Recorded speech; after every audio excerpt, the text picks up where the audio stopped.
안녕하세요, 여러분. 저는 여러분의 의견을 듣고 싶습니다. 저에게는 4살짜리 손자가 하나 있습니다. 이 아이를 어떻게 해야 할까요? 저의 사연을 들어보시고 이 아이를 어찌해야 할지 댓글로 남겨주세요. 이야기 시작합니다. 오랫동안 기다려온 아들의 상견례 자리였습니다. 평생을 아들 은호만 바라보며 살아온 저로서는 이날이 얼마나 설레고 긴장되던지요. 식당 예약도 꼼꼼히 확인하고 옷차림도 여러 번 고민했어요. 너무 부담스럽지 않으면서도 정성을 다했다는 인상을 주고 싶었거든요. 남편도 오랜만에 정장을 꺼내 입고 머리도 단정히 손질했습니다. 식당에 도착했을 때 은호는 이미 와 있었어요. 은호는 너무나 좋아서 입이 귀까지 걸려 있었어요. 어릴 적부터 허약한 은호가 저렇게 들떠서 흥분되어 있는 모습은 처음 보았습니다. 아들이 저렇게 좋아하는 모습을 보니 저희 부부도 덩달아 기뻤습니다.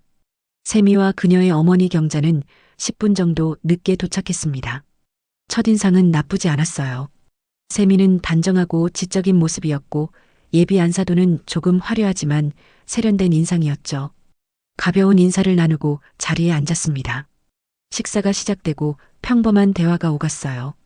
은호의 직장 이야기, 세미의 가족 배경, 두 사람이 만난 과정 등을 나누었습니다. 분위기가 무르익을 무렵이었을까요? 예비 안사돈이 갑자기 입을 열었어요. 그런데 김 선생님 댁은 재산이 어느 정도 되세요? 자산 목록 같은 것 있으시면 좀 볼 수 있을까요? 순간 식당의 공기가 얼어붙는 듯 했습니다. 남편과 나는 서로의 얼굴을 바라보았고 은호는 당황한 기색이 역력했어요. 세미도 약간 놀란 표정이었지만 곧 무덤덤한 얼굴로 돌아갔죠. 이상했습니다. 보통 상견례 자리에서 이런 질문을 하는 것은 예의가 아니잖아요. 더구나 저렇게 직설적으로요.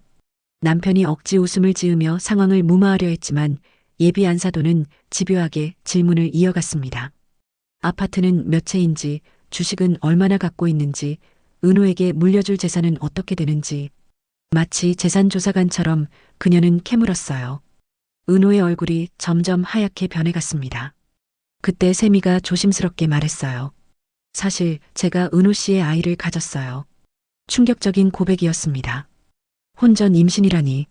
갑작스러운 소식에 어찌할 바를 모르고 있는데 예비 안사돈이 재빨리 끼어들었죠. 그러니 빨리 혼인신고도 하고 아이가 태어나기 전에 두 사람 명의로 된 신혼집도 마련해야 하지 않겠어요? 그 말에 제 마음 한편에 날카로운 의심이 스쳤습니다. 이 모든 상황이 너무 의도적으로 느껴졌어요. 하지만 은호의 간절한 눈빛을 외면할 수 없었죠.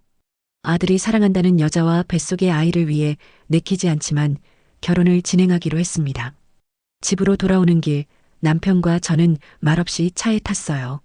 두 사람 다 무언가 석연치 않다는 느낌을 갖고 있었지만 아무도 입 밖으로 꺼내진 않았죠. 그날 밤 잠을 이루지 못하고 천장만 바라보며 생각했어요. 수만 가지 잡념에 뭔가 꺼림칙했지만 아들의 행복을 위해 내 의심을 억누르기로 했습니다. 하지만 마음 깊은 곳에서는 이 결혼이 순탄치 않을 거라는 예감이 계속 맴돌았어요. 결혼식은 생각보다 간소하게 치러졌습니다. 세미 측의 하객도 많지 않았고 예비 사도는 해외에 있다며 오지 못했어요. 더욱 석연치 않은 부분이었습니다. 하지만 은호가 행복해 보였기에 더 이상의 의무는 품지 않으려 했어요. 몇 개월 후 세미는 아들을 낳았습니다. 찜찜했던 기분은 온데간데 없고 우리 부부는 마냥 기쁘기만 했습니다. 병원에 가서 작은 아기를 처음 안았을 때의 그 감동이란 말로 표현할 수 없을 정도였죠.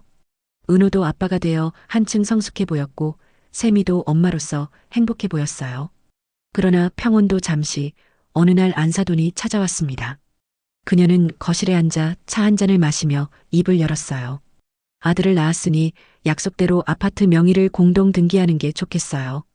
우리 세미도 이제 한 아이의 엄마고 가정을 잘 꾸려야 하니까요. 순간 가슴이 철렁 내려앉았어요. 어떤 약속을 한 적이 없었는데 말이죠. 하지만 안사돈은 마치 이미 합의된 사항인 양 이야기했습니다. 남편과 저는 서로를 바라보며 당혹감을 감추지 못했어요. 며칠 뒤 은호가 찾아왔죠. 아들의 얼굴은 창백했고 눈가에는 눈물이 고여 있었습니다. 어머니, 아버지, 제발. 세미가 너무 원해요. 아이를 위해서라도. 은호의 떨리는 목소리에 마음이 무너졌어요. 아들이 이렇게 힘들어하는 모습을 보는 것은 처음이었습니다. 굳이 취득세까지 내가면서 명의를 이전해야겠냐고 설득해봤지만 소용없었어요.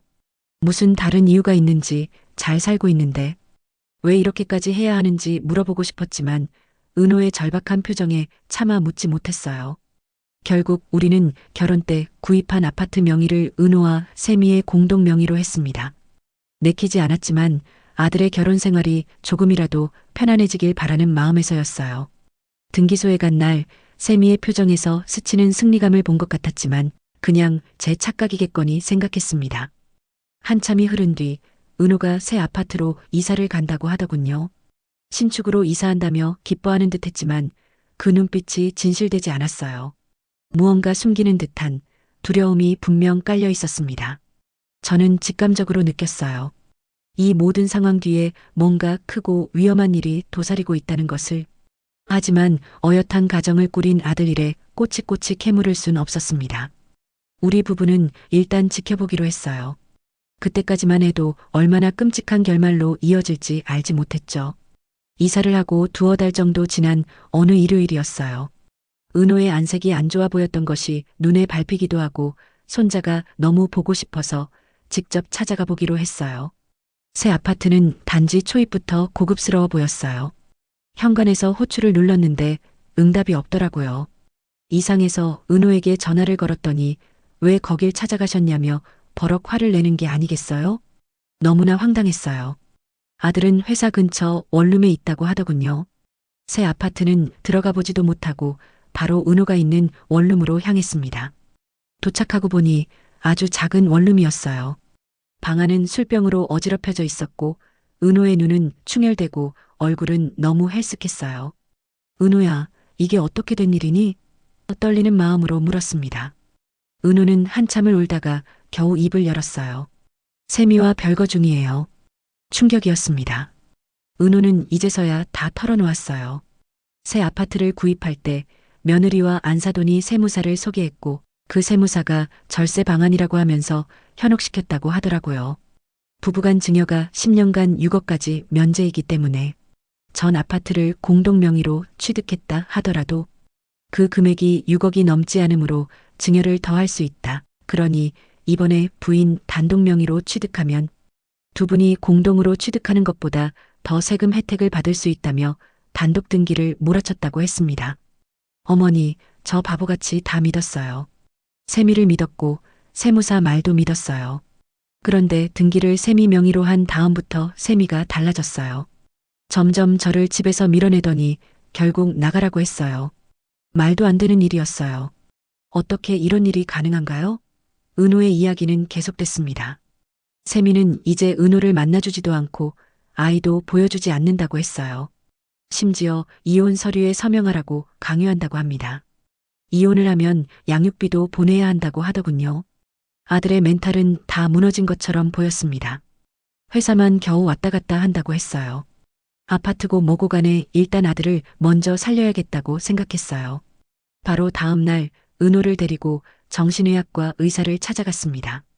의사는 은호가 심한 우울증과 불안장애를 겪고 있다고 진단했어요. 약물 치료와 상담이 필요하다고 했죠. 은호를 우리 집으로 데려와 돌보기 시작했습니다. 그 애의 눈빛은 생기를 잃어버린 채 허공만 바라보곤 했어요. 아들을 침대에 눕혀두고 나와 거실에서 생각에 잠겼습니다. 이 모든 일의 시작점으로 돌아가 살펴보니 처음부터 이상했어요. 상견례 자리에서 안사돈의 재산 목록 요구, 안사돈이라고 부르기도 싫습니다. 갑작스러운 혼전 임신 발표, 공동명의 요구, 그리고 이제는 단독 명의로의 전환까지 이 모든 것이 계획적이었다는 의심이 들었습니다. 그런데 더 끔찍한 생각까지 하게 되었습니다. 그렇다면 손자는 어떻게 된 걸까요? 모든 것이 계획적이었다면 혹시 아이도? 이제는 모든 가능성을 열어두고 진실을 찾아야 했습니다. 은호를 보호하기 위해 그리고 우리 가족을 지키기 위해 저는 결심했어요. 이 모든 진실을 밝혀내리라고. 다음 날부터 조용히 조사를 시작했습니다. 우선 세미와 안사돈의 과거에 대해 알아보기로 했어요. 은호에게 세미의 가족관계나 친구들에 대해 물었지만 놀랍게도 은호는 거의 아는 것이 없었습니다. 결혼 4년차가 되도록 세미의 친구를 한 명도 만난 적이 없고 장모 외의 가족은 모두 해외에 있다는 말만 들었다고 해요. 의심이 더 깊어졌습니다. 직감적으로 느꼈어요. 이것은 부부 갈등이 아니라 계획적인 사기 행각이라는 것을. 남편과 상의한 끝에 변호사와 전문 탐정을 고용하기로 했습니다. 비용이 많이 들겠지만 아들의 인생이 걸린 문제였으니까요. 탐정은 일주일 정도의 시간이 필요하다고 했어요. 그 일주일이 얼마나 길게 느껴졌는지 모릅니다. 은호의 상태는 점점 나빠져 갔어요. 약을 먹어도 잠을 제대로 이루지 못했고 식사도 거의 하지 않았습니다. 의사는 심각한 우울증과 불안장애로 진단했고 입원 치료도 고려해봐야 한다고 했습니다. 회사는 병가를 냈고요. 그러던 중 탐정에게서 연락이 왔습니다. 중간 보고를 하겠다고요. 남편과 함께 만난 탐정은 충격적인 사실을 알려주었어요. 세미와 경자는 혈연 관계가 아니라는 것이었습니다. 경자는 세미의 어머니가 아니었어요. 그들은 단지 공범자였습니다. 그리고 세미에게는 오랫동안 만나온 남자가 있다고 했습니다. 그는 지금 새 아파트에서 세미와 함께 살고 있었어요. 그리고 가장 충격적인 것은 우리의 손자라고 생각했던 그 아이가 그 남자의 아이일 가능성이 높다는 거였어요. 숨이 막힐 듯 했습니다. 그러나 아직 확실한 증거는 없었어요. 특히 아이의 친자 여부는 검사를 통해서만 확인할 수 있었죠. 탐정은 계속해서 조사를 진행하겠다고 했고 우리는 그동안 은호에게 이 사실을 알리지 않기로 했습니다. 아들의 정신 상태가 이 충격을 견딜 수 있을지 의문이었거든요. 그날 밤 잠을 이루지 못하고 생각에 잠겼습니다. 아들이 사랑했던 여자, 우리가 며느리라 믿었던 사람, 그리고 손자라고 생각했던 아이. 이 모든 것이 거짓이었을까요? 마음이 무너져 내리는 듯 했지만 한편으로는 분노가 치밀어 올랐어요. 어떻게 이런 일을 저지를 수 있는지, 어떻게 우리 아들의 순수한 마음을 이용할 수 있는지 더 이상 물러설 수 없었습니다. 다음 날 저는 큰 결심을 했어요. 손자의 유전자 검사를 해보기로 한 거죠. 그러려면 부모의 동의가 필요했습니다. 어쩔 수 없이 은호에게 계획을 이야기하고 은호가 가지고 있던 손자의 칫솔로 검사를 진행했습니다. 정말로 거기까지는 생각지 않았던 은호는 점점 더 깊은 우울의 늪으로 빠져들고 있었어요. 그럴수록 우리 부부는 마음 단단히 먹자고 다짐했습니다. 검사 결과를 기다리는 나날은 고문이 따로 없었습니다. 매일 밤 악몽에 시달렸고 은호가 혹시나 나쁜 마음을 먹지는 않을까 상태를 지켜보며 마음을 졸였습니다. 내 아들, 소중한 내 아들은 이제 껍데기만 남은 것 같았어요. 결국 검사 결과가 나왔습니다. 떨리는 마음으로 봉투를 열었어요. 그리고 그 안에 적힌 내용을 보는 순간 온몸에 힘이 빠져나가는 듯 했습니다. 결과는 명확했어요. 아이는 은호의 친자가 아니었습니다. 유전자 검사 결과를 손에 쥐고 한동안 멍하니 앉아 있었습니다. 어떻게 사람이 이렇게까지 잔인할 수 있을까요? 우리 둘 다 이런 결과를 어떻게 은호에게 전해야 할지 막막했습니다. 그래도 은호에게 진실을 알리기로 했어요. 아무리 힘든 진실이라도 알아야만 앞으로 살아갈 수 있을 테니까요. 은호를 거실로 불러 앉혔습니다. 아들의 눈은 이미 생기를 잃어버린 지 오래였지만 그래도 용기를 내어 말했어요. 은호야, 엄마가 말해줘야 할 게 있어. 많이 힘들겠지만 이제는 알아야 할 때가 온 것 같아. 유전자 검사 결과를 보여주었습니다. 은호는 처음에는 이해하지 못하는 듯 했어요. 그러다 천천히 그 의미를 깨달아가는 과정이 얼굴에 드러났죠. 놀람, 혼란, 배신감, 그리고 마지막으로 깊은 절망이 그의 표정을 스쳐 지나갔습니다. 은호는 한동안 아무 말도 하지 않았어요. 그저 앉아서 허공을 바라볼 뿐이었습니다. 그러다 갑자기 몸을 웅크리고 흐느끼기 시작했어요. 그 모습이 얼마나 가슴 아프던지. 은호는 오랫동안 울었어요. 우리는 그저 곁에서 안아줄 수밖에 없었습니다. 모든 사실을 알게 된 이상 이제는 법적 조치를 취할 차례였어요. 탐정과 변호사를 다시 만나 앞으로의 계획을 세웠습니다. 사기죄와 재산 편취에 대한 고소장을 준비하기로 했어요. 변호사는 이런 사례를 여러 번 다뤄본 적이 있다고 했습니다. 놀랍게도 이런 유형의 사기는 꽤 흔하다고 해요. 특히 재산이 있는 가정의 아들을 노리는 조직적인 사기범들이 있다는 거였죠. 그들은 임신을 가장하거나 실제로 다른 남자의 아이를 임신한 상태에서 접근해 결혼을 성사시키고 재산을 빼앗아가는 수법을 쓴다고 합니다. 변호사와 탐정의 도움으로 우리는 더 많은 증거를 모을 수 있었어요. 박경자는 이미 전문 사기꾼으로 여러 전과가 있다는 사실, 박세미도 과거에 비슷한 수법으로 다른 남자를 속인 적이 있다는 사실, 그리고 박세미의 진짜 남자가 누구인지까지 밝혀냈습니다. 모든 진실이 명백해졌을 때 우리는 경찰에 고소장을 제출했어요. 조사는 신속하게 진행되었고 박세미와 박경자 그리고 그들과 공모한 세무사까지 모두 체포되었습니다. 아파트명의 변경 과정에서 이루어진 사기 행각이 모두 드러났어요. 하지만 진실이 밝혀진 이후에도 은호의 상태는 나아지지 않았습니다. 오히려 더 깊은 우울감에 빠져드는 것 같았어요. 의사는 심각한 외상 후 스트레스 장애와 우울증을 진단했고 입원 치료를 권고했습니다. 결국 은호는 정신의학과 병원에 입원하게 되었어요. 병원에 아들을 두고 나오는 길 가슴이 찢어지는 듯한 아픔을 느꼈습니다.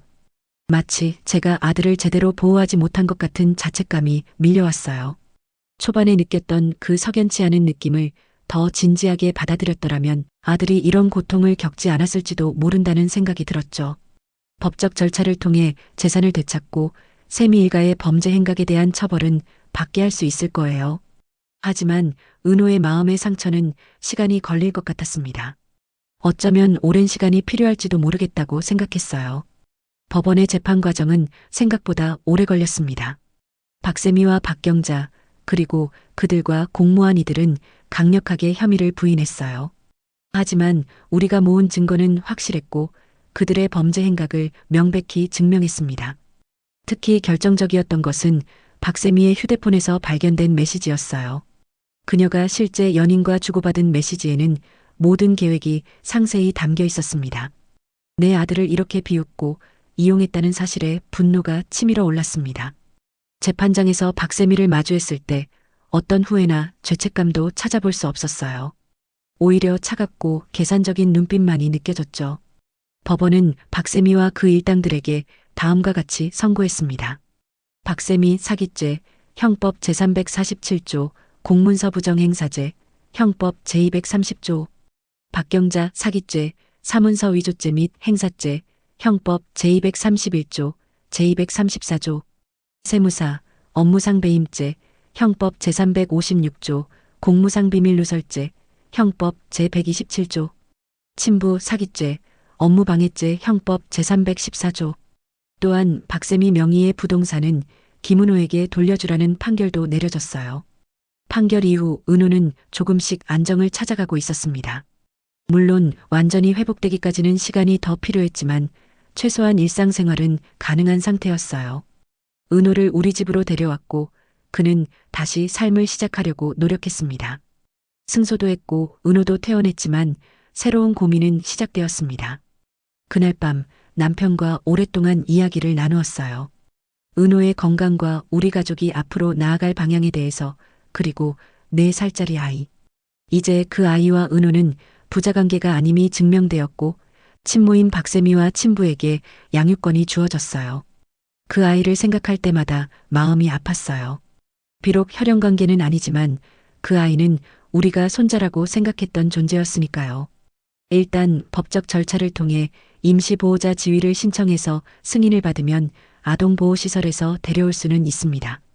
그러나 친권자인 그들이 출소하게 되면 아이의 양육권 문제가 대두될 테죠. 아이는 죄가 없고 우리 아들처럼 피해자라는 생각에 가슴이 저려왔습니다. 어떻게 해야 할까요, 여러분? 저는 너무나 고민스럽습니다. 여러분의 소중한 의견을 댓글에 남겨주세요. 저의 고민을 들어주셔서 정말 감사드립니다.